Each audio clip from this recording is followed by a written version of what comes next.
안녕하세요. 치과의사진의 강성진입니다.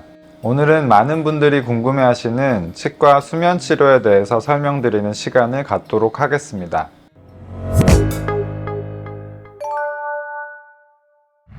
정확한 용어로는 의식화 진정법이라고 하는데요. 의식이 있으나 충분히 진정되어 공포감이나 불안함이 없는 상태로 치료받는 것을 말합니다.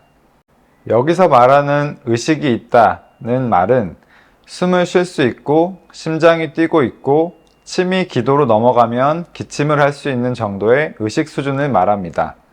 이런 최소한의 생체 반응은 보통 자고 있는 상태와 비슷하기 때문에 수면 치료라는 이름으로 불리고 있습니다. 실제로 해보면 열의 7분은 그냥 주무세요. 아 하세요 하면 아 하고 고개 돌려보세요 하면 고개 돌리는 정도만 하시고 코를 골거나 새근새근 주무시는 상태에서 진행됩니다. 사람에 따라서는 완전히 주무시지 않고 중간중간 간혹 말씀을 하시거나 손을 든다거나 하시는 분들도 계신데 그런 분들도 치료가 끝나면 본인이 그랬다는 사실을 기억을 전혀 못 하십니다. 간혹 수면 치료가 잘 안 되는 경우도 있습니다. 이건 치료를 들어가기 전부터 어느 정도 예상할 수 있는데요. 우울증 약이나 수면제를 장기 복용하시거나 피부과나 성형외과에서 프로포폴 등으로 수면 치료 다수 하셨던 분들의 경우에는 수면 치료에 사용되는 약물에 내성이 생겨서 수면이 잘 안 되는 경우가 생깁니다. 이런 경우에는 기전이 다른 약물을 병용해서 사용함으로써 수면 치료의 성공률을 올릴 수 있습니다.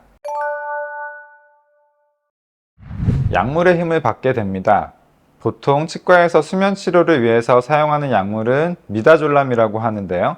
근육을 이완시키고 심리적으로 안정되도록 유도하는 효과를 내는데 이러한 효과 때문에 수면 치료 약물로 매우 효과적입니다. 이 약물은 경구 복용, 비강 분무, 근육 주사 등 다양한 방식으로 주입할 수 있는데 저희 병원에서는 정맥 주사를 통해서 주입합니다. 정맥 주사를 통해 주입하게 되면 약물의 용량을 미세하게 조정할 수 있고 효과가 빠르게 나타나며 응급 상황이 발생하여도 빠르게 대처가 가능하다는 장점이 있기 때문에 수면 치료 시 약물 주입 방법으로 선호되는 방법입니다. 치과 치료에 대한 공포심이 큰 분들에게 적합합니다. 공포심의 이유는 다양한데요.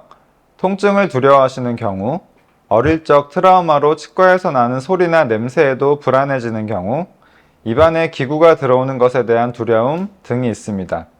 수면 치료 도중에는 이러한 공포심이 크게 줄어들기 때문에 훨씬 편안한 상태로 치료를 받으실 수 있게 됩니다. 이외에도 구역감이 심하신 경우에도 효과적인 치료 방법이 될 수 있습니다. 구역감이라는 것이 심리적인 이유가 크기 때문에 수면 약물을 이용해서 의식 수준을 낮추게 되면 구역감이 없어진 채로 치료를 편안하게 받으실 수 있습니다. 실제로 치과에 대한 공포 이외에 가장 많이 수면 치료를 찾으시는 이유가 바로 구역감입니다. 수면 치료는 훈련된 전문 인력이 정해진 용법대로 진행하게 되면 매우 안전하게 받으실 수 있는 치료입니다. 하지만 부작용에 대해서 미리 알고 예방하지 않으면 심각한 부작용이 생길 수도 있습니다. 간혹 뉴스에서 나오는 사고는 수면 치료 약물이 가진 호흡을 억제하는 부작용으로 인한 경우가 대부분인데요. 수면 치료를 시행할 때는 이러한 부작용을 예방하고 대처할 수 있는 인력과 장비가 갖춰진 경우에만 시행되어야 합니다. 부작용을 예방하기 위해서 가장 강조되는 것은 수면 치료 도중 환자의 상태를 면밀하게 감시하는 것입니다. 환자의 호흡이 원활하게 이루어지는지, 심장이 잘 뛰고 있는지 주기적으로 감시하고 기록하는 것이 필요합니다. 저희 병원에서는 5분 간격으로 환자 상태를 별도의 기록지에 기록하도록 하고 있습니다. 이러한 행위를 모니터링이라고 합니다. 사고를 방지하는 두 번째 방법은 환자의 호흡을 보조하는 장비를 사용하는 것입니다. 치료 도중 환자에게 고농도의 산소를 직접 주입함으로써 혈액 내 산소 농도가 떨어지는 것을 방지하여 좀 더 안전하게 치료를 진행할 수 있습니다. 이 장비를 사용하지 않았을 때는 일시적으로 혈액 내 산소 농도가 급격히 떨어질 수 있어서 더 안전한 치료를 위해서는 반드시 필요한 장비라고 보시면 되겠습니다. 마지막으로 해독제가 있는 약물을 사용하는 것도 사고를 예방하는 중요한 방법입니다. 즉, 효과를 되돌릴 수 있는 약물을 말하는데요. 정확한 용어로는 역전제라고 합니다. 미다졸람의 경우 과도한 진정 효과로 부작용이 생겼을 때 역전제를 주입하면 신속하게 되돌릴 수 있어서 혹시라도 사고가 발생하더라도 대처가 가능합니다. 이는 다른 약물에는 없는 매우 강력한 장점입니다. 약물이 간으로 대사되고 호흡을 약간 억제시킬 수 있다 보니 간 기능이나 폐 기능이 떨어진 분들의 경우에는 수면 약물이 적절하지 않을 수 있습니다. 활동성 간염이나 간경화가 있으신 분들, 천식이나 만성 폐쇄성 폐질환이 있으신 경우에는 수면 치료가 어려울 수 있어 상급 병원으로 의뢰를 드리고 있습니다.